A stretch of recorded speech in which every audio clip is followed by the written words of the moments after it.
There is a fifth dimension.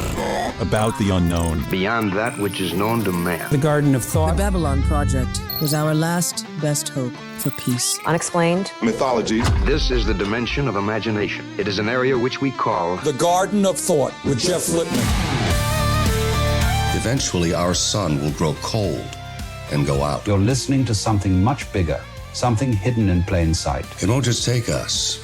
It'll take Marilyn Monroe and Lao Tzu and Einstein. All of us was for nothing unless we go to the stars. What you're about to learn will completely change the way you experience your mind, your thoughts, and yourself. Let's make sure that history never forgets the name. The Garden of Thought.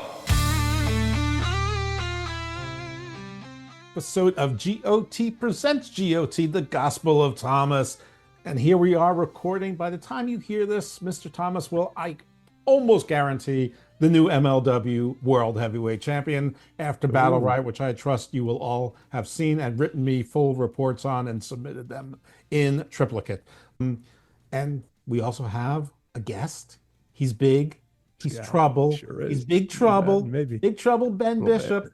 He's somehow 6'12", which is 6'12". It's bigger than 7 feet somehow. And or is it just exactly 7 feet? I don't know. Math is not my thing. The spoiler alert, it's exactly. He's 12, 6 feet, 12 inches in a foot. 6'12". Math all adds up. It's just math. Is it the metric system? I don't know. What's happening? 15% of a metric ton is. Well, there you go. That's exactly right. So Big Ben is a real brother. He's a real brother's brother. So we're happy to have him. Try to be. It's great to be here. Thank you, fellas. We've only met maybe once or twice, but I feel like I've known you my whole life. And that's how it should be. That's how you that's how you can know he's like a genuine person there. Is like, he's like, and I feel the same about you, pal. You know, it's just like a guy that you could just hang out with and get along with, shoot the shit. That's why I came on the podcast. Not to talk to Jeff. I don't want to talk to him at all. I wish he wasn't here. But it's okay. That is becoming a recurring thing. Yeah. So, there's been a lot of that. Nevertheless, listen, I booked you before you on Pro Wrestle Times, and there you are talking with Phil, my good friend Phil Marks, and he's doing the old NHL hockey joke thing. We're not doing any of that. Okay, good. I didn't love it. I didn't love it. Just Phil's a good guy. Phil's terrific. I got on board with him early on. I got on board with you early on. As a matter of fact, I might have helped you when you were first experiencing the full delight of the IWC. Like your first thing, you were like magnificent, and then they were starting to get to you. You were like, it's like RVD has been experiencing like my last 5.5 years in 2 days, 48 hours, and you were gonna go like full Baron Corbin. I'm like, don't go full Baron Corbin, and you reversed, went back, and you've been having a blast ever since. No, I mean, at the end of the day, these people aren't real. Like, they're not. I look at them as robots. I look at them as and some of them are bots, but like actually, like I look at them and you're just robotic. You don't actually care about the things that you're white knighting for. You don't. You just want to be part of this community because you don't have a real community, and the only meaningful connection you have in life is an internet connection. So and you shouldn't have that either. But they think that their opinion matters, and it doesn't, and they want to sit behind these anonymous profiles and talk all the crap they want to talk because they want to be part of the wrestling business without doing any of the hard work. They want to be part of something without actually putting themselves out there. So they think that if they have this little community where they can all band together and get mad at things, they think that's something. You know what? Let them have it. It's fine. I don't care. Again, not one person in my real life came up to me at all and was like, hey man, I think you're kind of being mean to some people online. Why would you say that? Not one person in real life said. So that's how I every time, that's how I know. And I made a video about that. Like, my friends didn't know that I was getting cooked on Twitter. They had no idea because most people aren't on it or don't care. Especially most people aren't part of the IWC. So and by the way, you weren't getting cooked. It's people saying you're getting cooked. It doesn't make it so. You can say anything, right? You can say anything about anybody. You can call. It's supposedly because I didn't agree with Dave Meltzer. I was MAGA and a transphobe. So that now I'm those two things, I guess. So because I didn't agree with somebody on the internet. Right. So that's, it's just insane because you can say anything. Someone can say that about me, and then 45, 50 people can run with it and say it's true because they don't know. What do you? It's still ridiculous. It's completely ridiculous. But speaking of ridiculous, let's talk about a couple things. First of all right. Hi, Thomas. How are you? I'm wonderful. I'm wonderful. And I want to touch base real quick before we forget, because I always like to shout my boys out. And I'd be remiss if I didn't give my boys a cheap plug. Our wrestling connection right now is Rad Pro Wrestling. I was on Rad's debut show. My best friend and former tag team partner runs Rad Pro Wrestling. By runs, I just mean pays for the ring. Yeah, Rad Pro Wrestling. Tell me about your experience with Rad Pro Wrestling. Oh, dude, Scott's the best. And I understand why you guys are good friends. You know, good people around good people. When he hit me up, it's like a booked by Beyond, and then I was hit up by Rad, and he's like, can you I can get you another date like the day before you do Beyond. I was like, hey, that works out great. I'm originally from Rhode Island too, so I'm from New England, and I'm like, great, I'd love to get with more New England promotions. I didn't know what Rad really was. I think I've seen him before, but I didn't really know. And he goes, well, everyone here is a gimmick, and I'm like, all right, well, I mean, I got my gimmick, so I guess we're all. And he's like, well, no, you got to do something different. I was like thinking, like, what the hell am I going to do? And I decided to do the shindy promoter, Bob Furio. I'm like, I have this online gimmick. Can I just be him? And Scott's like, yes, that's perfect. So I got there. The first time there, I wrestled Kathleen, and that was probably the most fun I've ever had in a wrestling. I told Scott over and over that I said that I had so much fun in this match, and just because I can just wrestle poorly. Yeah, it's what us wrestlers want wrestling to be. It's like wrestling. It's like wrestling for wrestlers, honestly, because all the wrestlers pop the most. I mean, the crowd was there for everything, and they got it. But like it's really for popping the boys. Like that's what this show's for. I mean, man, I wrestled again with Mark Sterling, and I did the bit where I choked him with the t-shirt I had in my jacket, and I sold it to somebody in the crowd. So just the most carny shit in the world. It's the best. It's the best. Lawyer thing everywhere. He wasn't not at Rad. You have to do something different. Okay. So he was Lawrence Carpentier, the law. He was supposed to try to be like a white meat baby face. But yeah, I've said it multiple times. If I could just wrestle as Bob Furio only, I would do it forever. I'd be a comedy act forever. I don't care. I don't care. It was so much fun. Long for the days of the Mobile, Alabama wrestling days back in like the late 70s. I was born too late, I think. Same. I think I'd be a millionaire by now if I was born in like 1975. We were the smallest guys too at the time. We were just blended right in. Exactly. The craziest one is like when you look at a guy like Billy Gunn, and you're like, we watched him back in the day, and we're like, yeah, he's like a medium-sized guy, and then you see him in person, he's like, he's enormous. Exactly how I felt about first time I met Haku. Like just looking at Ming standing next to Andre the Giant for all these years, it's like he's got to be the smallest guy in the locker room. And it's like, holy shit, your head is enormous. The wheels and tires of it done. All of them, all those guys, same thing. It was a different time. It's like, we were born at the absolute wrong time. Man, I see all these little dudes in the wrestling schools, and I'm like, you're gonna make great referees one day, brother. It's coming back, I'm telling you. Starting to come back. I think people are starting to get back into the big men and all that. It's cyclical. Thank goodness. Thanks goodness for that. And speaking about big men, yeah, Thomas always likes to talk about real sports. Unfortunately, I only follow football, so I'm absolutely no use to him. However, you are a basketball player. You were NCAA. I was. Well, now you're a promoter. We got it. Yeah. Or a wrestler. But yeah, so you can talk to Thomas a little bit about NCAA. You can talk about your career. You can talk about your picks right now. I mean, all I know is that it's all the number one seeds are in the Final Four, which is when Shaw. Is that a first time thing or just like? No, that's happened. That's happened before. It doesn't happen very often, but I can get into why I'm thinking this is starting to happen. We're not going to see as many. We'll see. Well, we'll get into it if you have any. We'll get into it. No, for sure. But I checked the office pool today, and I couldn't figure out why Avery from accounting was in first place by a landslide. Oh yeah, it's all over. Everybody's on. Everybody's like friend that never watches sports. They're all winning. I never watch a minute of any type of basketball, let alone college basketball. It's not my favorite. I don't know if you're still. I do sway more towards the football and baseball things of the world, but it sounds like you have some NIL views up your sleeve. I definitely do. So I played from 2009 to 2013 at the University of Vermont. We made the tournament twice when I was there. I have one win because I won a play-in game. So yeah. I'll take the one win in the NCAA tournament that I have. Then we got served up to North Carolina.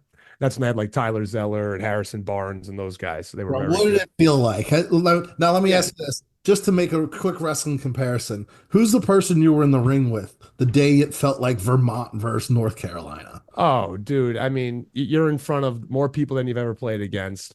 I mean, you might as well be up against like at that point, it's like a Gunther or someone like that. You know what I mean? Like you're just like, oh boy. You're in for you're in for a long night. 85 Hogan. Yeah, exactly. Like an 80. Yeah. No, seriously, it is because that year North Carolina was really going to be the favorite until in the second round, Kendall Marshall, their point guard, got hurt. So played twice. First time I played against Syracuse, then against North Carolina, and yeah, it was an awesome experience. It really was cool. But we didn't get paid. That's the main thing. We didn't get any money. It was very looked down upon when I played college basketball. And now, with the NIL. You got these guys coming into school, millionaires already. Mm-hmm. It is crazy. It is crazy. I talked to one of my colleagues, and the transfer portal too. So that's the other thing we got to mention. Now guys can just hop around. You can go to 5 schools in 5 years if you want. Jeff, I know you don't follow that closely, but back in the day, if you transferred, not only did you transfer to another school, but you had to sit out an entire year of redshirt. Because I knew that from football. I didn't know the same about basketball. And you got to hope you have the redshirt ability because if you only have one red shirt. But now with the COVID year plus the red shirt, you have guys who are on their 7th year of college. They're deep because that COVID year is still counting for who knows. I think it's going to be done next year. I think this is finally it. I think somebody said grown ass men playing college sports, Jeff. Exactly. Man. So I was talking to my former coach the other day at Vermont. I say the other day, like a year ago, but I was talking to him and I asked, like, how's it going with this transfer portal? And it's a headache to these coaches. I mean, look at I'm transitioning to football, but like, look at Nick Saban. He couldn't take it. He couldn't take the NIL and the transfer portal. That's why he said, like, I'm done. Like, I don't want to do this anymore. Because now you're just coaching pros. Yeah, that's coaching pros, especially at these high majors. Now Vermont, like, they don't get all this NIL money, but like at these high majors, you are coaching pros. You're coaching guys who 5th-year seniors. They're getting all this. They're continually just banking all this money. I mean, look at the kid the quarterback who just went to Miami too. The kid that was at Georgia. Mm-hmm. Left for his girlfriend. Jeff, listen to this story. Know what happened? Transfers to Miami for his smoke show twin sister girlfriend. Proceeds to get his cars robbed, and also his girlfriend breaks out with him. Well, he was also cheating with some smoke show Latina, but I can relate. He gets down to my and the girl, she used to actually be in the WWE NIL. Yeah, Kavinder, one of the there's your wrestling tie-in. Oh, there's your wrestling tie-in. The 2 blondes, right? Okay. The 2 blondes. One of them was dating. What's his name? What was his name? The Georgia QB, Carson Beck. Carson Beck. Carson Beck. We'll go with that. There we go. I think you're a football guy. I just NFL. Yeah, I forget these generic white names after Carson Beck. Sounds like an NXT name. His first name could have been. It does sound like an NXT name. But like kids nowadays do have those type of names. So like transitioning back to it, this is why we're going to see, like, from now on, you're going to have a lot of these. Once you get deeper into the tournament, these number 1 teams are going to be the ones that move on because they're the ones probably that have the most money that year. Yeah, they're going to be stacked. They're going to stack. You're going to stack the team. You're going to give in every starting 1 through 5. You're going to give them $1 million each to be at that school. Well, now the one argument I've heard when it comes to basketball is that you'll probably see guys staying years 2, 3, 4 more than you would. But some are saying that, depending on where you're at in skill level, like if you're obviously best 1 of 2, you want to get to the NBA quick enough because you get that quick. It takes longer to get that contract. Like year 3, you get that max. But I mean, you got some of these college dudes that are sticking around for next year because I'll take a cool mill to be the dopest white boy on campus for 1 more year before I go get crushed on the bench. Like that dude might be 5, 6, 7, 8, 10 slot guy on an NBA roster. Making good money, probably making 2, 3 mil. But bro, you're in college, being the king of the hill, dude. I'm telling you, and half of it's in cash in a box somewhere. Like you can be a kid for another 3 years. You don't got to worry about any adult bullshit. You're good, dude. I would say the same.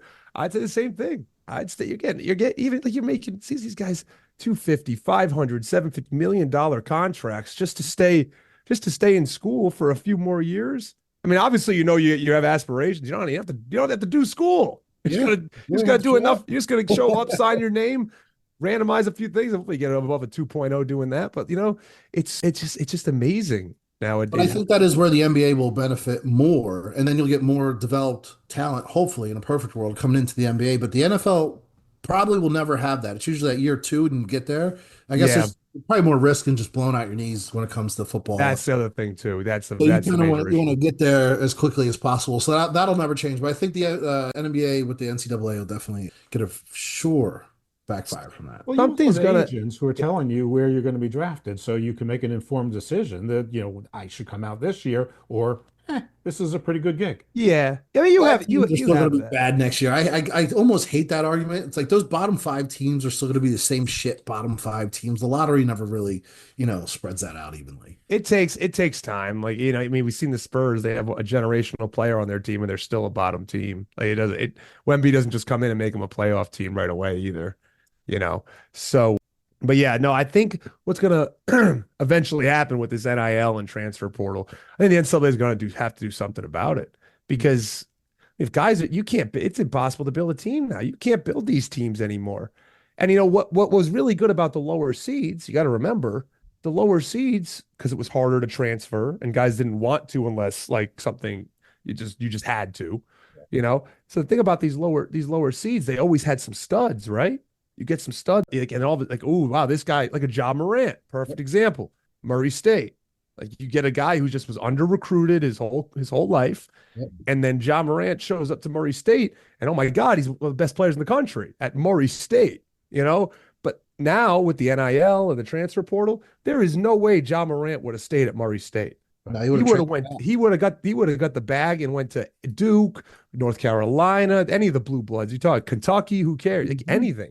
I do think the more the NCAA snoops around and tries to regulate this NIL, the more they're going to go back to, Miami under the table, baby. Like, yeah, it's always been there. Yeah, it'll go right back to the way it used to be. Like, I feel like it's just a wave. They wanted to regulate it, but you can't call them employees for some reason. I don't know. There'll be a weird medium, because as soon as they start regulating like terms and conditions of the student athlete, like you have to go to class and shit like that. You're like, fine, I don't want to get paid. I'll do this pro bono. I'll take the scholarship and go back to, someone filling up my, my truck. Oh yeah, dude. You saw some of these college guys, the cars they were driving. It's like, bro, what? Like where you came from, and now you all of a sudden a year later you got a Camaro, with tricked out Camaro. Like, come on, dude, be real. Be real. It's been happening forever, but now they just call it NIL. What is your baseball team, so we can round out this sports talk?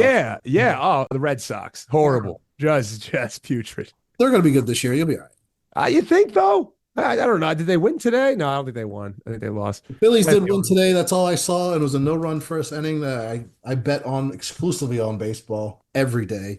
Bet on that. Baseball is one of the most frustrating sports to gamble on. We have to take his entire sentence there as a whole, because he only bets every day on baseball exclusively. He bets on plenty of things. I have a method this year. It's all just, right, I want to hear this. I'm just rolling. I'm just betting on the Phillies, and I'm just rolling it over to the next day. They win 3 days in a row. I cash out, start over. That is all I want to do. And then on top of that, I like to play, just whenever I think about it, some no-run first innings. So just 2 or 3 games, maybe 3 or 4 games if it's a afternoon game after some things like that, just to keep it spicy. But my unit's like $11. I'm not balling out here, so only $30 a day, and check it tomorrow morning and see if I won. So I got into a phase where I was really into it, and I was like young and dumb enough to be like, oh, I'm a sports fan. I can figure this out. Like I can do this. But I don't watch baseball until after the All-Star break. All-Star break. I mean, that's all I want to really starts to matter anyway. So I mean, I honestly think the baseball season's way too long.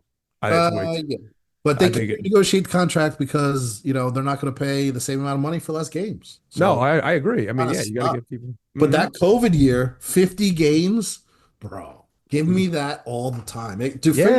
Give me 75 games of like meaningful baseball. Mm-hmm. Ooh, and then a World Baseball Classic 3 times a year instead of every 3 years. Like, give me something. Yeah. See, look what just happened with hockey. Yeah. When they had that, well, I forgot what it was called, but like the Four Nations. The Four Nations. Like people were crazy invested in it. Crazy. And same thing with like World Baseball Classic, Four Nations. They're gonna have to figure something out with the NBA because like I'm surprised they haven't. They're always behind on the times. Well, I guess you always take the Olympics as like the time for that, right? Like that's it's never good baseball. That's never good basketball. Like they really should just do. Could they do it in like they do like the rookies versus the sophomores, like and they do international versus USA. They've tried it.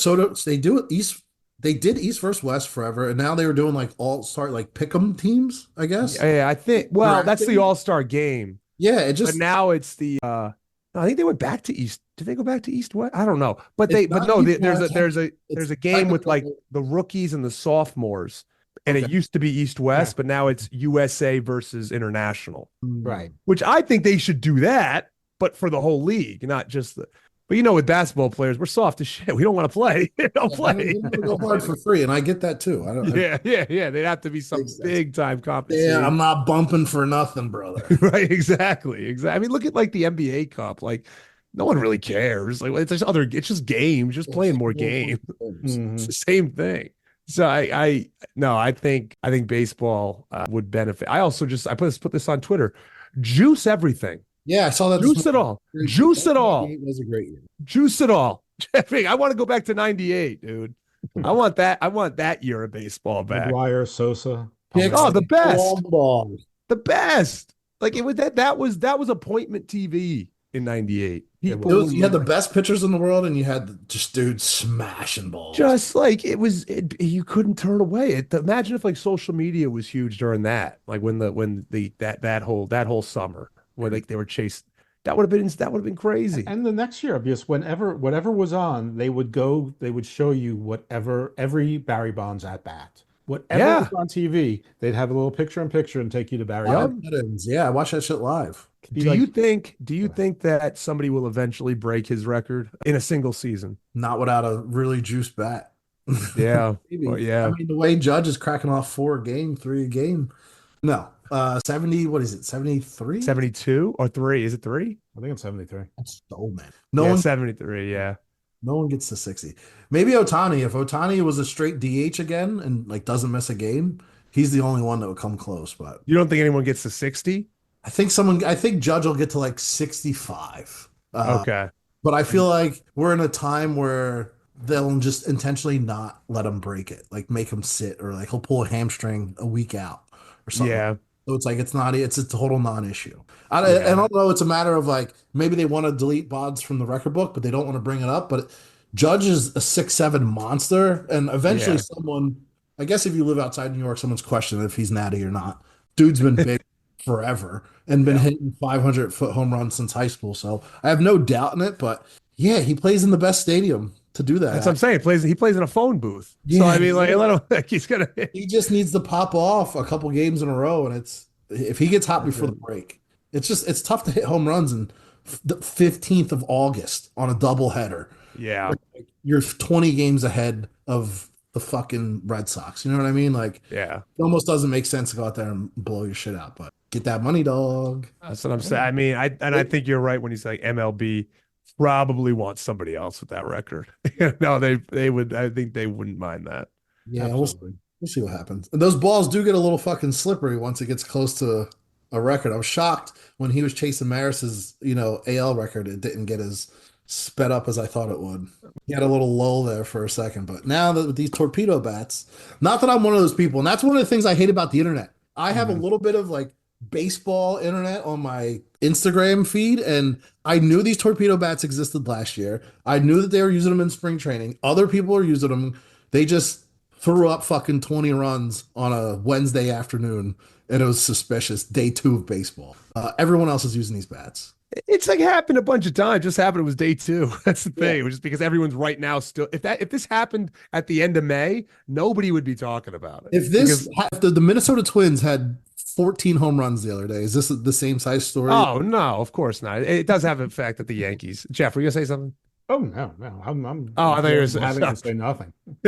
no. Yeah, I think if it was the Twins doing this, it wouldn't have happened again. And if it happened in the beginning of June, end of May, no one would be talking about it because no one's paying attention to baseball at that point. So it would just be, But if he hits 5 home runs and breaks 3 records in the meantime at the end of the season on the last Oh, two, of course, yeah, and everyone's gonna blame it, and there's the internet again, right? Because it's just gonna be, it feels like everything has an asterisk nowadays to everybody. Like there's no one can do anything. But the handful of guys who I know who follow baseball, none of them are Yankees fans, and not one of them have said like, "Oh, what the fuck's up with these bats?" Like it's just casual passerbys that don't know shit about fuck. Oh yeah, of course. That's what it always. Well, they don't know. They don't know. do change the consistency of the bats and the stitching on the balls and all that. So, look, at some point, the right combination is going to come there for. Yeah, it's within the guidelines of the rules. The rules. Mm-hmm.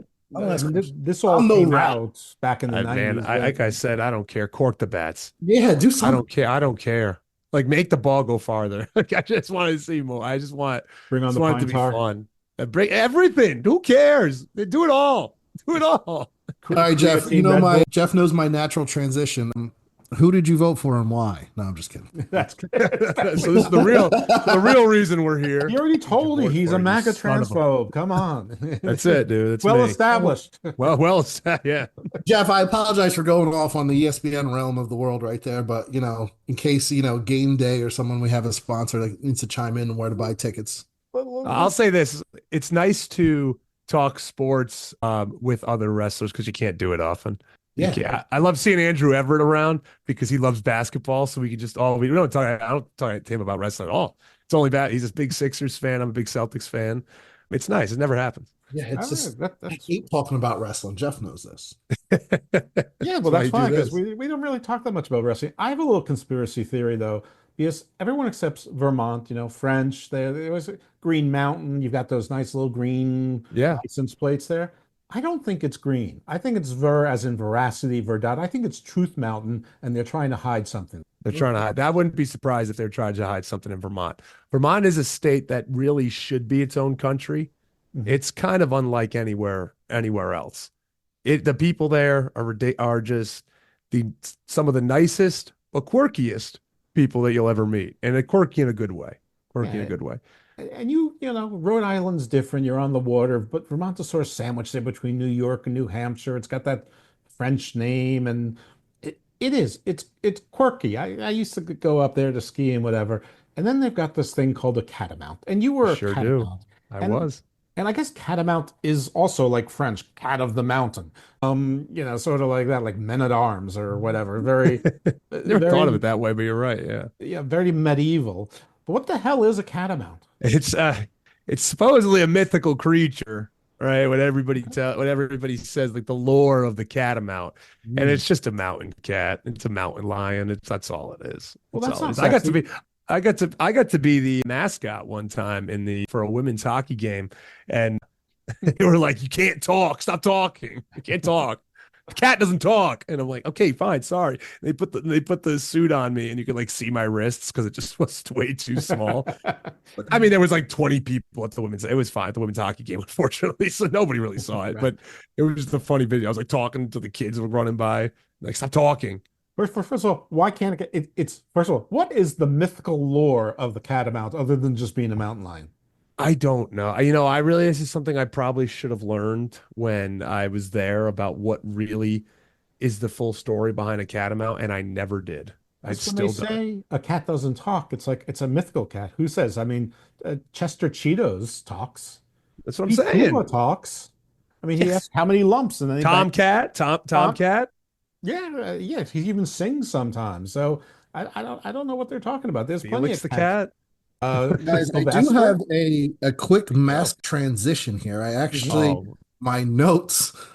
This is I'm glad this came up. I ran out to get it. So the NCAA tournament, the Akron Zips. Jeff, I know you're not familiar with all the basketball teams, but the Akron Zips, Akron, Ohio is known for 2 things. 1, producing LeBron James. Number 2, rubber manufacturers, apparently BF Goodrich, tires of that nature. So much so that they named the college, the Akron College, the mascot Zippers.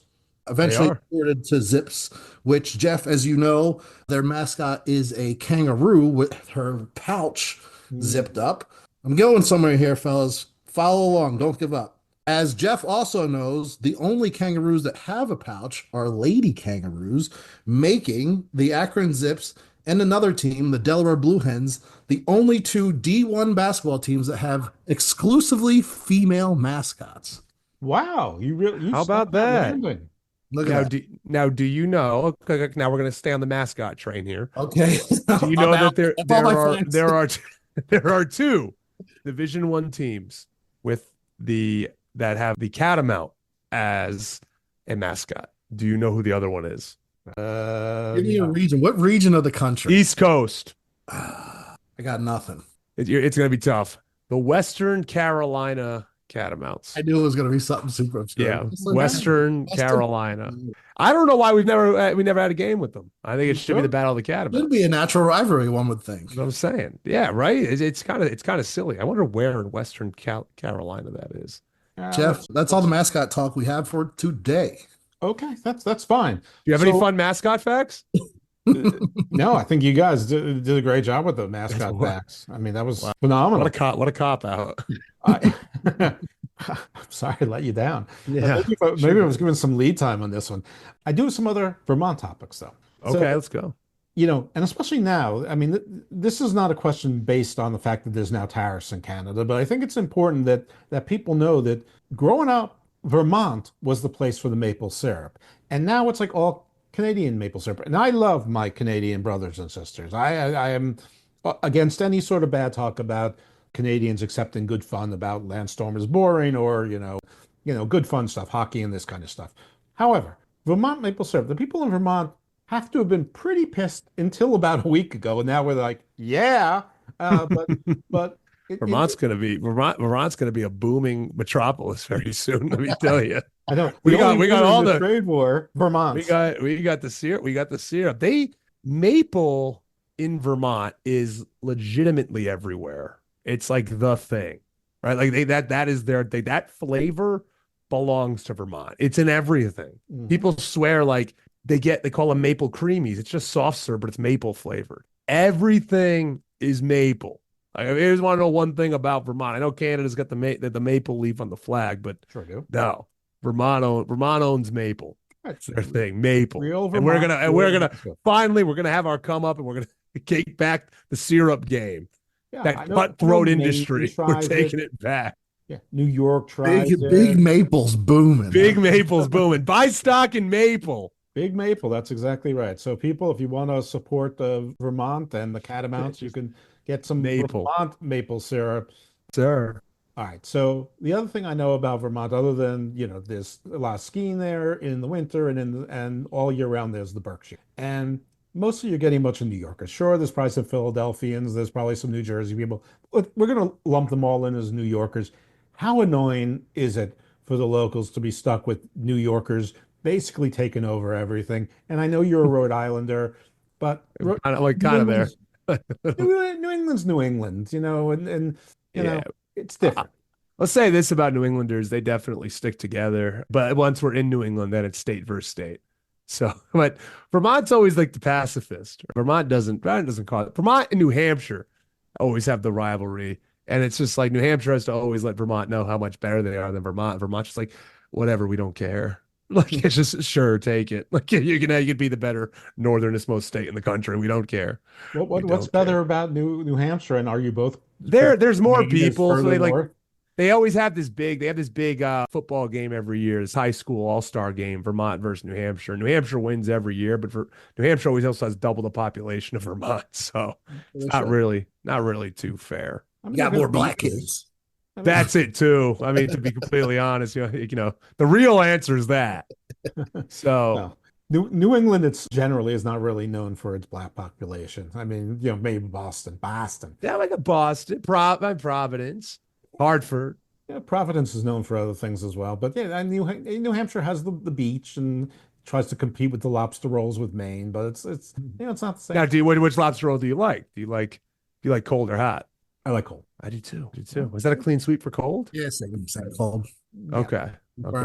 but Ray's right, you know? But how we react to it, the thing is in Vermont too, you have a lot of New York Giants fans. You do have a lot of New Yorkers that end up there. That's one thing I learned when I lived in Vermont for 4 years. But yeah, when it comes from there, you think they just found a sports team and that's like the closest one, but also I think that's it too, because we are like right across the lake from Plattsburgh in Burlington. So New York technically, is the closest state to Vermont. So they're probably like you've got the Pats, you've got the Bills. I mean, there were choices. And not many Bills fans though. Not really. Oh, I mean, it's either Pats or Giants, but a lot of Vermonters are Giants fans. Mm-hmm. Well, more than you would think. Definitely more than you would think. No, not at all. Yeah, no, it's really. I don't know why. Yeah, it's just Giants. But there are a lot of people that lived in like upstate New York, then they moved to Vermont, or there's a lot of like transplants too. Oh, for sure. Yeah, it's like the snowbird retirement. The people who don't go down to Florida the other way. Yeah. I mean, I could never deal with those winters again. Those are something. Those are something. All right. Yeah. So I prepped you for this one, and that is, why is Vermont always the safety zone in dystopian apocalyptic films? Like, why can't zombies and vampires make their way into Vermont? Well, Vermonters are very resourceful too, so they probably are the most prepared for this. If you had to take one state who you think's filled with doomsday preppers, I'd probably say Vermont. Like they're ready for it. They're also, you got to think about like the geography, right? Because of where the mountains are. So I think that would throw off any type of horde, or you'd be able to, the horde would have to be tunneled through a certain point where you can probably cover that up easier than you could if it was just a wide open field, like if you're in Kansas or something. So I think that's what Vermont has over any other state. It's just the mountainous regions. You can set up camps in pretty strategic areas. And they're just resourceful. They really are. A lot of Vermonters live. I mean, you drive through Vermont and it's like the middle of nowhere for 90% of the state. So you're driving through and people just live off the land. They don't have a ton of stores around them. They're really pretty self-sufficient. So yeah, I think that is. And it's just that, like I said, it can be its own country. And I think they tried at one point. If you look into Vermont history, they tried to secede from the Union at one point. They just wanted to be their own thing, and they probably could with like how wacky it is. I love it. I love it with all my heart. I'll always love Burlington. I always love Vermont, but man, it is wacky. It really is. Well, it's this interesting place. So it's the low-key live free or die state. It is. Yeah. The live free or, you mean like New Hampshire's slogan? Mm-hmm. Yeah. Yeah. I mean, I know they got they don't have the sales, they don't have the taxes there, right? But yeah, I don't know. Last time I was in New Hampshire was for my former business partner's son's wedding. So that's why everybody always, because the big thing is like when you're driving down the highway, whether you're going east or north or south, driving through New Hampshire, a lot of people stock up on booze because there's no sales tax. Oh, it's like the duty-free shop. Yes, exactly. Yeah, except the giant barn in New Hampshire. Everyone knows it. Every New England, well, I'd say majority of New Englanders know that exactly what that building is. That's fine. Let's all stop at the duty-free shop. I think that works. All right. So is the lobster roll hot versus cold like a big controversy up there? Not a huge controversy, but some people definitely like their lobster rolls like heated up, which I never really understood. I feel like it's better cold. Like everybody kind of has their own thing, right? So if you go by seafood, obviously Maine has lobsters, Rhode Island has like clam cakes and quahogs, and you guys are both smart enough to know quahog, Rhode Island's not a real place, right? Sure. It's a real place. You guys watch Family Guy? Not like that. Oh, you don't know where they're from? Oh, Quahog, Rhode Island. But it's not. A lot of people say like, "Oh, is that an actual place?" No, it's not. But yeah, we have Springfield. Yeah, like I'm a giant Simpsons fan. I don't know if anybody else, but that was one thing. That was my second choice. What we were going to talk about today. I love that show. Is Vermont? Both of your senators are independents, right? For the most, I mean, yeah, for the most part. I mean, according to party affiliation. So according to party, yeah. And Angus Young or Angus King or whatever. It sounds about right. Yeah. Everyone knows Bernie. I mean, he's just, he's never going to stop. Yeah. And they're all like 87 years. Yeah. But that's Vermont. Bernie's Vermont in a nutshell right there. That's Vermont. Maybe a little more chill, but like kind of, it's Bernie. Yeah. That's Vermont. Anything going on between him and AOC, you think? You Captain Boy thing. That'd be Hey, something. Walter on a leash? What do you think? Like, Joe, what could possibly be going on between these? Yeah, man. What's going on there? I don't know, brothers. There's Blue Chew out there. I mean, I don't think he ain't got swag like that. Let me I just. don't know. he's I got don't know. I think he's got some swag though. he does He have some does. swag. But I don't know. AOC He's swag. real old. I mean, he's real old. Like I don't know how much swag can make up for that. I don't know. I mean, didn't De Niro and Pacino just have kids? That's a different level. Fans, though, like, you know.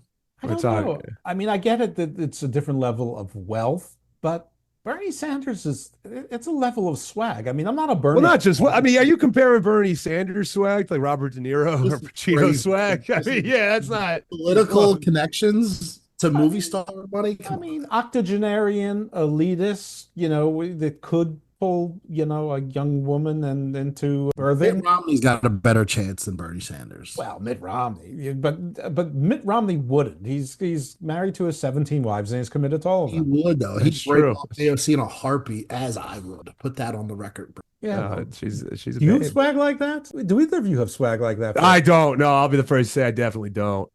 You got to get me in the right scenario. I could do it, maybe. She had to be mildly distracted. Mildly distracted. That's easy. Just go, I'm a red hat. Yeah. There you go.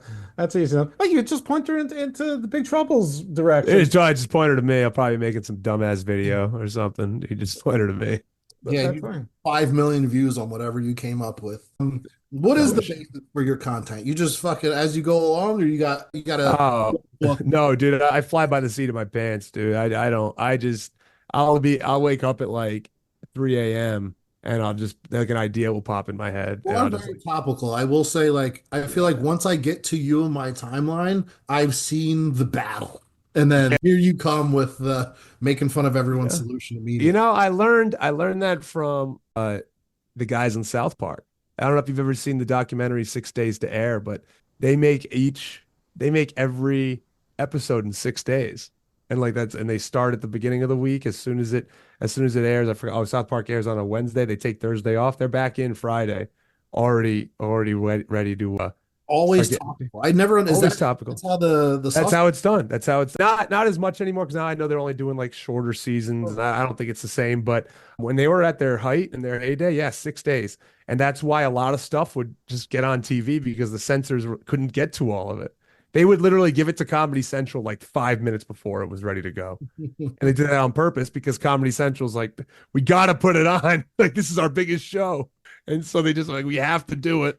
And that's how they were able to get away for years with all this. But they are some of the most intelligent people. But I want to make things more topical. So that's why I do it that way, especially when it comes up to like, stupid wrestling arguments for no reason. Even non-wrestling, even your baseball statement this morning is very topical, on brand with the bats and everything that's going on right now. So it stood out more than just your average, bitching about your team tweet, Oh yeah, no, and again, like all this, it's just people just take social media like they just take it so serious, man. It's like what a joke, dude. What a joke that we have access to every person in the world, basically. Insane. Right. And the fact that people are so quick to shit on what takes hours and hours and constant manpower of work to put on and produce at such a high level. And I'm not comparing MLW to AEW or ROH or anything above that, but like even on an MLW level, when people are bitching about one thing that didn't click right in an entrance where a light wasn't, like, bro, you're shitting on production.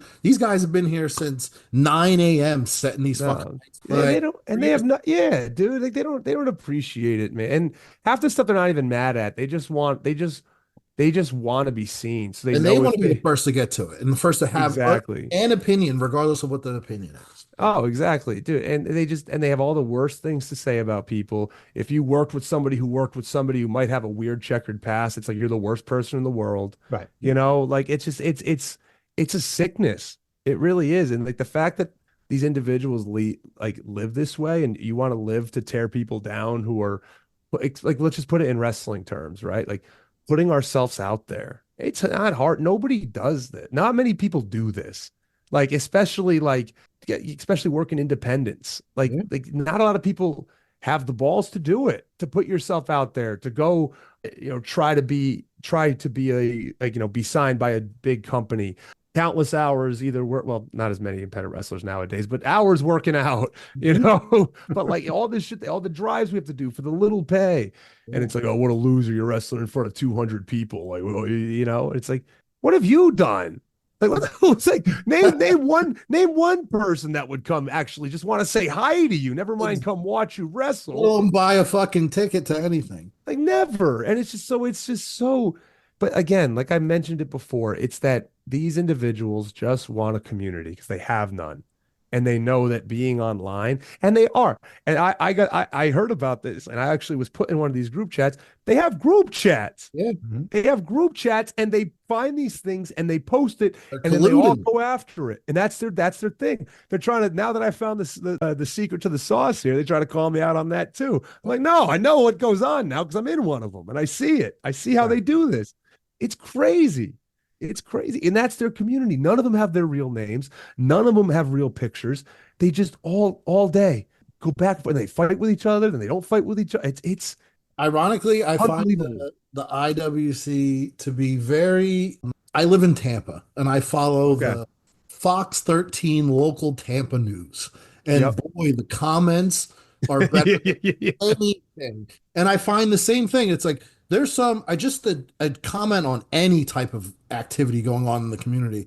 And I read this comment, I go, holy shit, someone fucking typed that, read it, proofread it, hit enter, and 50 people like it. I immediately click on the profile, and 100% of the time, there's no picture. It's a blank thing. It's just a name. There's nothing on there. It's like a picture of a cat. It's a picture of an American flag. It's a picture. I thought and I would respect you more if you put your fucking name on it. That's what I'm saying. That's all I would salute you. Dude, I've said this before when I said, I'm like, I don't care what you say. You're a coward. You don't have your name attached to it. Why do I care? And somebody goes, oh, so you're finally figuring out that we can stay anonymous and actually say how we feel. I'm like, you're admitting you're a coward now. Like, that's a coward. Right. You're just think, because you think I'm going to go to your workplace and tell them that you're mean on the internet? Like, I'm going to do that? Yeah. Like, no. You're just right. I just want to see who I'm talking to. Like, show your face. I show mine. Like, let's see who you are. Don't hide behind Pokemons and your favorite Japanese women's wrestler. Show me. They're not even telling you how they're feeling. They're telling you how whoever their leader is told them this. There it is. Also that. There's a leader. And there's a few of those big troll accounts, like the one that's like WWF Real one. I think he has John Cena as his profile picture. So like, as soon as one of the things I said, as soon as I saw him retweet it, I retweeted it back. I'm like, here we go. And you know what? There's some wrestlers that pander to the IWC a little too much too. I'm not going to name names, but there's a few out there that I see do it all the time, and they want the likes and the attention. And I'm just like, I see right through this shit. Big Ben, outside of making all your awesome content, entertaining and trolling the world and feeding the trolls, his content is great. Something to wake up to, which is sensational. How are you passing the time here? Off the Twitter. I mean, what's your favorite console, and why is it PlayStation 2? No, he's addicted. My favorite console of all time. Why is it? Oh, it's N64. Ooh, okay, all right. Like I judge it by this, right? Like obviously consoles. I thought a lot about this, to be honest. I'm happy you asked this, but because I've never had to be able to say it. Consoles, I judge consoles by how they made you feel at that time. Like obviously, yes, like like a PS4 is way better than an N64. Yes. Are the games more advanced? Yes. Like, yeah, I get that. But how it made you feel at the time of playing it. And I remember being, 6, 7, 8, 9 years old and getting like Donkey Kong 64 and getting Mario 64 and Mario Kart and Pokemon Stadium and like all these games. And I don't know if I've ever been that happy over a gaming system for the rest of my life. Yes, I love PS2 as well. I'd say that's a close second to N64 for me. I feel like the most hours played and the most competitive time spent between like GoldenEye, Revenge, and like, WCW, NWO World Tour, like just hours with the boys too. Never like, I don't feel like I ever played those games by myself. I never played GoldenEye on single. No, I mean either. It kind of sucked. Single player. Yeah, it's terrible. It's meant for you to get shot in your face. Yeah. Scream rematch immediately. Oh, dude, the Golden Eyes, like Mario Kart all time, Mario Party. Man, yeah, those were the best. A lot of hours on that. Those were the best And Mario times. Kart was great because you could give it to your fucking drunk uncle and he could pick it up by like Yeah. second game around. Oh, it's fun. It's fun. It's so much fun. And PS2 as well. I mean, that's definitely a close second for me though. PS2 and like Grand Theft Auto, and I'm really gonna have to buy a PS. I'm gonna have to buy a PS5 for this Grand Theft Auto 6 because I don't know how I'm not gonna get it. I have my PS5. I love it. I highly recommend it. I can't wait. I can't wait for. I think they're just gonna randomly drop it one. I think so too. They're gonna like troll everybody and just say, "Oh, by the way, here it is." Yeah, It's gonna. No By the way, promotion speaking of whatsoever. video games, $0. Thomas, you had mentioned that you want to see Den of Thieves 2, and it's on Netflix now, in case you didn't. Oh, that is good to know. I can use that to my advantage. And I have Netflix because that's where we watch professional wrestling on Mondays now. I know your favorite wrestler is Gunther. I know, and I know that you want to see Den of Thieves. I'm a good listener sometimes. I already know the answer for Thomas. First of all, he doesn't do that much independent wrestling, but I know when he goes, he's got to go business class. Contracted athlete, brother. That's right. I don't blame him. He's corporate. He's got other things going on. He lives in a fancy building. We got all that. That was established by April Hunter, independently verified that he lives in the fancy part of town, in the fancy building part of town. So we know his thing. Now, you are actually bigger than Thomas. You are 8 inches taller than him, thereabouts. And you are doing indies. So, like, do you have like a gigantic Suburban or something? Or when you go on a plane, like, are you like like bookers, I need first class, I'm giant? Or like, how do you get yourself around and not like, put arthritis in your knees by the time you're 36? Oh yeah. I mean, I'm already 35, so I'm already feeling it. But I fly most places now. I don't really drive. Like I tell if it's over 6 hours, I'm asking for a flight. Like I'm not like I don't care. Like I'm a grown ass man. I'm 30. I'm not 21, 22 anymore. Like I can like at least get me there, and we'll figure it out about the pay for the match and all that stuff. But if I'm gonna fly there, I need to. If it's that more than that, I'm flying. I need a flight. That's a non-negotiable. For driving, I have a Cherokee.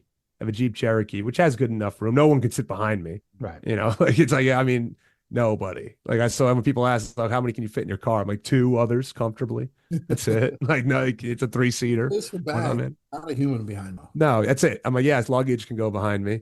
But yeah, independent wrestling, pain in the ass. It's a pain. Everyone says all the time to me, like, oh, you're traveling so much. I'm like, it's like I'm traveling to I'm traveling to like the middle of nowhere, Georgia, and some dump in Tennessee, and some place in Ohio I've never heard of. And I'm like, I'm not. And it's like you get off the plane, you get in the rental car, or some person picks you up. Hopefully, they're at least somewhat like can talk to a human being. You get to the building, and you wait at the building for hours, and then you have your match. Oh, you're the main event. Great. Match is over at 10. This show's over at 10:30. All right, perfect. Now I'm hungry. Oh, nothing's open. Perfect. Great. Now where do I go? All right, I'm going to go spend way too much money on snacks at the hotel. Get to the hotel, eat, get up. 4 a.m. Got to get up for my flight. Perfect. Got to be on the 6:03 out of here for some reason. Dude, it's just and for people think it's like, oh, it must be glamour. No, it's not. That's the other reason why I hate these trolls. Look what we do. Look what we have to do. We have to do all this shit. Yeah, that's my vent on that. But it's not too bad. I get around pretty well. It's not hitting me right yet. I thought it would because I had a lot of injuries in college, but not quite yet. I'm dying. Its body still feels okay. Are there promotions which they're sort of your regulars, like every month that you're going to go to like these 4 or 5 places? Yeah. So I'm really starting to get more involved with CCW.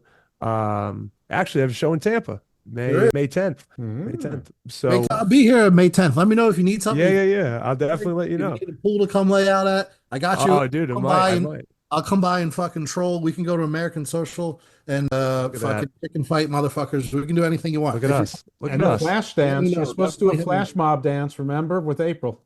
I only have one other person who I'm friends with in Tampa. So well, the April and Ben, that's 4 of you. We're halfway there. There we go. Well, now see that? Look what we just did. So there we go. So yeah. So that I'm trying to get involved with them. They run Nashville as well, which is only 3.5 hour drive for me. So that's not too bad. Other places I work a lot in Maryland at ACW because I was trained by James Ellsworth, who runs that. So Yeah. So wait, yeah. he does most of the stuff in Anne Arundel County. There's one that's in like in Hagerstown. That's Adrenaline. The same one. It's the same one. Okay. It's the same one. Yeah, his main two places are Glen Burnie and Hagerstown. And I've noticed they've done a lot of cross promotion with MCW, like they used to. Now, yeah, everyone's friends now. Everyone's friends now. Because I've seen Ellsworth go. Actually, I saw last time I went to an MCW show, like Nick Camarado walked in at the end of the show. He wasn't as tall as I thought, but he's a big. He's a big dude. Why are you not in the D'Angelo family? Just why? I know, he definitely looks the part. Well, he's married to one of the refs there too, Becky. That's why he's there. He's there a lot. Yeah. But yeah, so no, I there's a few places in Georgia that I've been working as well. Atlanta Wrestling Entertainment being one of them.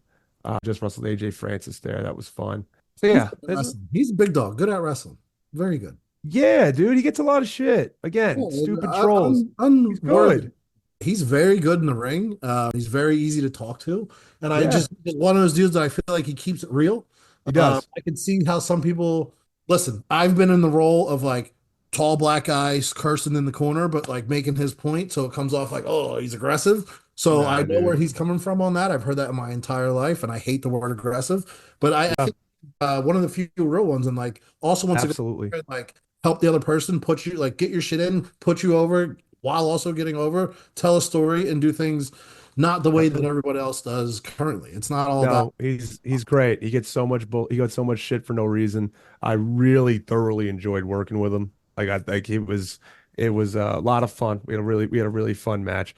And you know what it is? You know the guys that like to keep it real like that? It's guys who had a life before wrestling. You notice that? You notice that? I talked outside of wrestling money and outside. I talked about this with Riddle. The business. Yep, exactly. Riddle says the same thing. He's just like, I got into wrestling and I saw this like shit. Like, I mean, like I'll respect everybody. I don't need to shake everyone's hand in every locker room I go in. Like, I guess that doesn't mean I don't like you. It's just like, hey, I didn't walk do a whole lap around the locker room. It's like I didn't see you. I didn't see you on my path from where I was to where I shouldn't have to go out of my way. I'll say hi to you when you pass me. Exactly. Like it's like I don't, like if we don't pass each other. Sorry, bro. See you next time. Yeah, like it's like we didn't do that in basketball. We didn't go in a locker room and shake everyone's hands like every time we walked in. It doesn't mean we disrespected each other. Then we just go to our lockers and I'll see you when I see you. Yeah, but that's what it is. It's people that have had lives or have a life outside of wrestling, and that's what it comes down to. Those are the people that I have seen that keep it really the most real in wrestling. Well, I think AJ Francis is doing a pretty good job of rehabilitating his public image in the last few months. I think he got a little bit upset because I think he feels like he got screwed because of someone else, and who may or may not be doing better than he is, depending on what you think is better in the industry. And I think he thinks that person's a bit of a phony. I don't know why I'm pretending to be coy, because he's basically said swerve, because he told you it's not Brianna, who's obviously B-Fab, and it's not Tahuti, who's obviously Ashante, because they're both back in WWE, and he's talking about that. But also the thing he's most remembered for was his flop, and he went out and he lost a lot of weight, got his footwork together. I mean, he was an offensive lineman. I think he played for the Cleveland Browns or something. He played for 6 years. Yeah, so obviously he's got good feet and good athleticism. I mean, it's on a completely, well, that's not completely, but like offensive linemen and defensive linemen, their athleticism and their speed for their size and their build is freakish. It's like just different level. It's like one time I was just like figuring I could run away from this guy. Now, listen, this was 30 years ago or more. So like, it's not like me now, 56, thinking I can outrun. But like, I think I can outrun this 330-pound guy. And I'm like, he can't run fast. So it wasn't even close. He like lapped me 6 times. I'm just like, oh. There's a guy right now. I don't know where he is, but he's 6'7" or 6'8". I think he might be at Florida. Yeah, 400 pounds. 460 pounds. Florida Gator. Huge. Giant. And he runs like a 5'8". Bro. That's crazy for being I don't know about big. his longevity, but Jesus, he's just built different. 5'8". Dude, that guy coming like that's fast for a guy. That's real fast. Dude, he's a legit size of a sumo and like with speed. Like it's dangerous. He can pick up one of his teammates and throw him at somebody. to tackle. Yeah, you never really see those guys pan out too much because they're just too big, but we'll see. I mean, Jesus. You never know. That's the thing to Button say. down the 400. Yeah. Like the fact was, so back to like AJ Francis, it's like he did that. Like he was in the league with guys and he did it for 6 years and he wasn't just a practice squad guy. He had NFL money. He had Like, NFL money. That's also, I think, where a lot of people feel like there's a little bit of tone, because I feel like Corbin had the same issue because he came in with a little bit of coin in his pocket, and people just don't like when you're successful outside of wrestling. That's it. And you come into wrestling and then you're successful in wrestling. Yeah. They're like, oh, you should. No, this doesn't make sense. Like, what do you mean I fucking, kill it at my sales job and then I can fucking talk shit and fucking sell ass in the ring? Oh, what do you fucking expect? And that's when I got mad at somebody one time before and I hate, sometimes I got way too into it with this guy, or if he was guy, I don't know who he is because he doesn't show his face, but I got into it because he's like, you're not successful because you don't have a cage match rating. Like, what? Bitch? I'm like, I'm not a successful person. And he's like, you're not successful in my eyes. I'm like, you son of a. So I started being like, own my house, own a car, 6-figure salary. And I'm just like, boom, boom, boom, boom, master's degree. What have you done? And I'm like, I don't give a shit if I do anything in wrestling. None of that matters because you don't have. I already lived a life, bitch. Like, what's his cage match rating? Exactly. That's what I'm saying. You're the one doing the voting, brother. That's right. There's like 200 people voting on cage matches. It's the same incestuous people. By the way, what's your master's in? Industrial organizational psychology. What the hell is that? It sounds real fancy.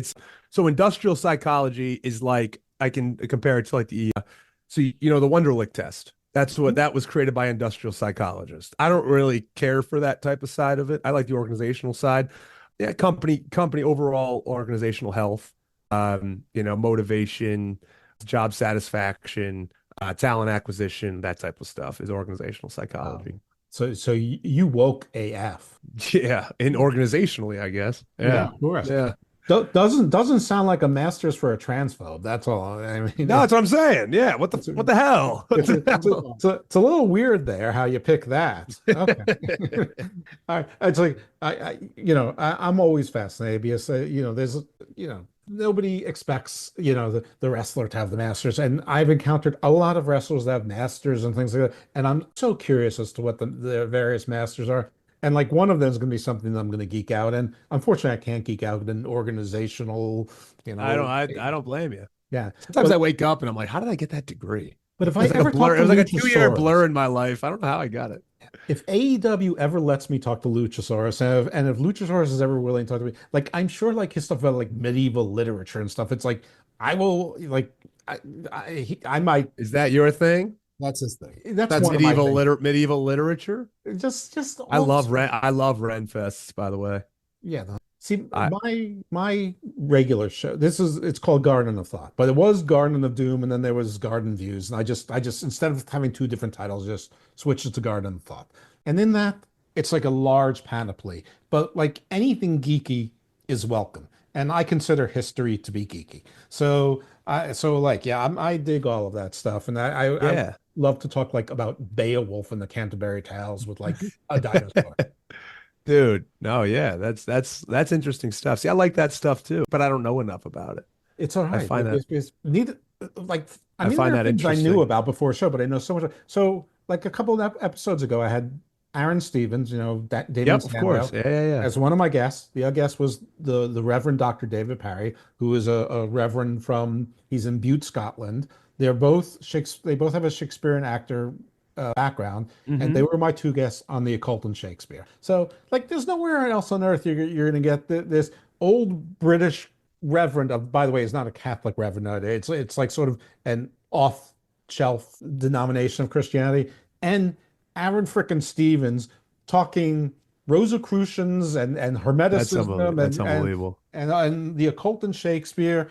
And I don't know, it's like, maybe like 50 people care, but I consider that my legacy to the earth. That's cool though. Like that. No, that's awesome. That's Yeah. awesome. I like when people are passionate about those type of things that really like know a lot. That's why I'm wearing the shirt, and I grew up a Deadhead because my dad was a Deadhead, so I listened to a lot of Grateful Dead, and I never got to go to a concert.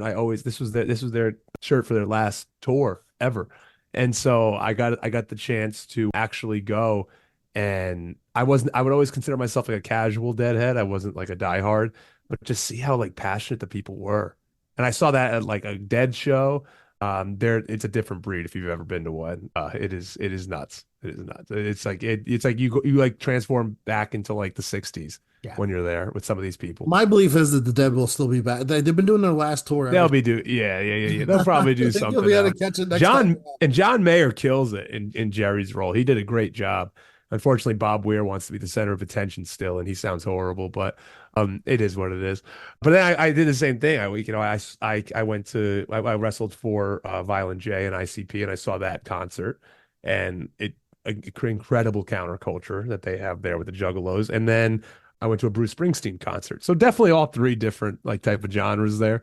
And I'm not like a huge fan of any of those, very casual, but it's cool to see when what I'm getting as so cool to see when somebody's like a group of people are so passionate about something and something has that big of a cult following. I think that's cool. And when it comes down to it, entertainment's entertainment, whether it's concert, sports, wrestling, any live event. Women seem to forget that like going to a hockey game is still fun. There's still other things than the actual shit going on the ice. Like my favorite thing in the world when I lived in Philly was going to a Sixers game, and I was there more times a year. They won 5 games all season.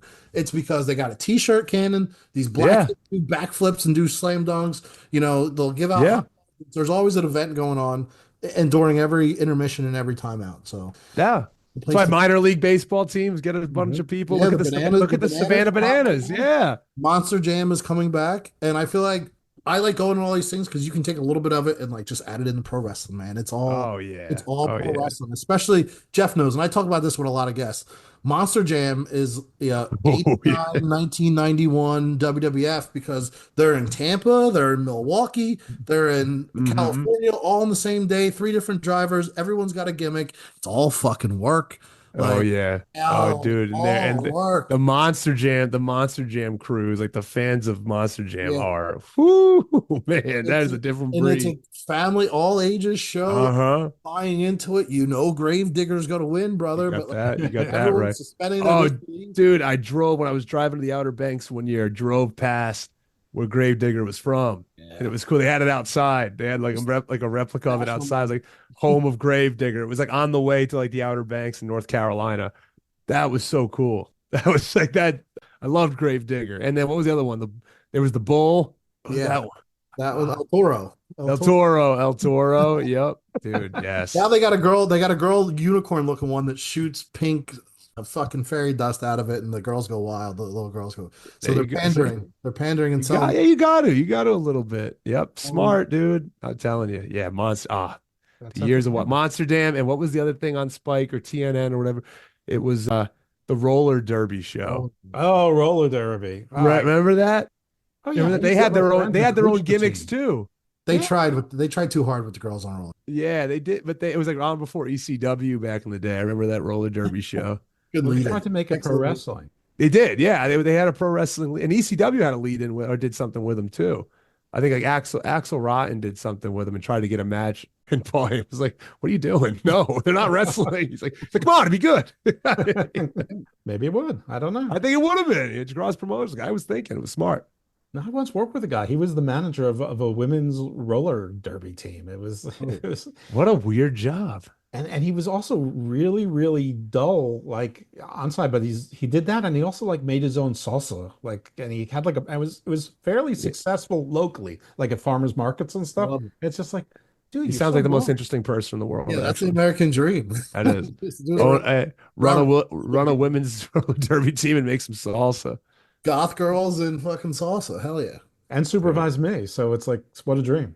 And supervise you. That's the best part. Yeah, it sure is. You know it. You know it right there.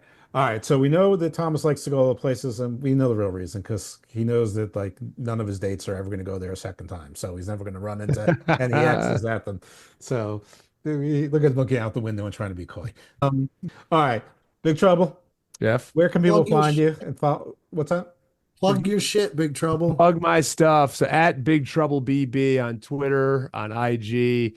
On TikTok that I can't figure out. You can find me on YouTube as well. I've got a ton of matches on there. Coming up this month, I'll be in Nashville, April 18th. Not going to Vegas for Mania weekend. Didn't get the call, brother. Unbooked. Yeah. I'll say this real quick, not to cut off your promo, but I saw a Facebook post where someone was saying, hey, there's a car with some open spots leaving from Orlando driving to Las Vegas. Oh, I never in a million years. Immediately, a quick search will tell you for $260 you can fly there round trip with no layovers from Orlando. Don't drive 25, 30 straight hours in the car to Las Vegas from anywhere in this country. Be smart. Not a plane. You're not. It ain't where it ain't. It's I'm more. sorry. It's less than you'll pay for chipping in for gas and the amount of food that you'll have to eat on the road, which is overinflated anyway, for the 2.5 days it's going to take you to get there. Oh, and don't forget you have to drive home. Like just you can, if you can spare the money, to spend that $270 and sit in the back of the plane. Thank you. I saw that too. And I'm just like, oh man, it's just a silly wrestling thing. And you know what? All the power to the guys that want to do that. But to me, I'm like, preserve your body. Preserve your body. Yeah. So I won't be there. I'm not driving from Atlanta to Vegas this year, but I will be in Nashville for CCW. Then I will be at Squared Circle Expo in Indianapolis, the 25th and the 26th.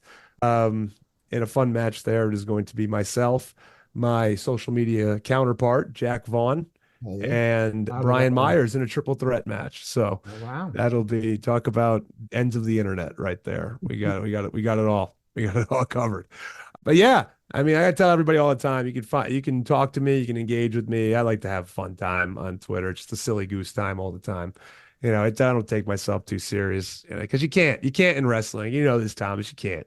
You can take the wrestling serious. Don't take yourself serious. It's a silly thing we do. We do the silliest thing in the world. We're in our underwear. We're in our underwear. With our friends, having a good time. Having a good time in the ring, just for your entertainment. It ain't more than that, folks. It ain't. So don't take it too serious. Have fun. Just have fun with it. And that's really it, boys. This was fun. This was great. Good, like hour and a half conversation here. I enjoyed this. Good. That's what we like. That's what we like to hear. Yeah, this was just a cool conversation with the boys. That's all this was. And you will see, you didn't want to talk to me. Now you know it's better. So, you're welcome back anytime. And if anybody you know may enjoy a similar type of conversation, which would probably be totally different because they have different interests or whatnot, we love to have them. And actually, I think I've done I'm carrying my weight on booking these, I think, as of late. In the beginning, it was all PJ. Then I was like mostly relying on Thomas. But now I think that we burden share pretty well. You got a good wave going on. But Big Dog, when you're in Tampa, hit me up. If you got for sure will. Or a half day, you want to grab lunch, it's on me. I will reach out. I think we were coming back to the Atlanta region. I'll probably say September, October. So we'd love to have you around. I always recommend you to put you on. I'm always looking for someone to squash in about 15 seconds. That's it. I'm good at that. I'm good at that. Bring me in for it. All right, boys. Until next time. We'll talk soon. Pleasure. Thanks, everyone.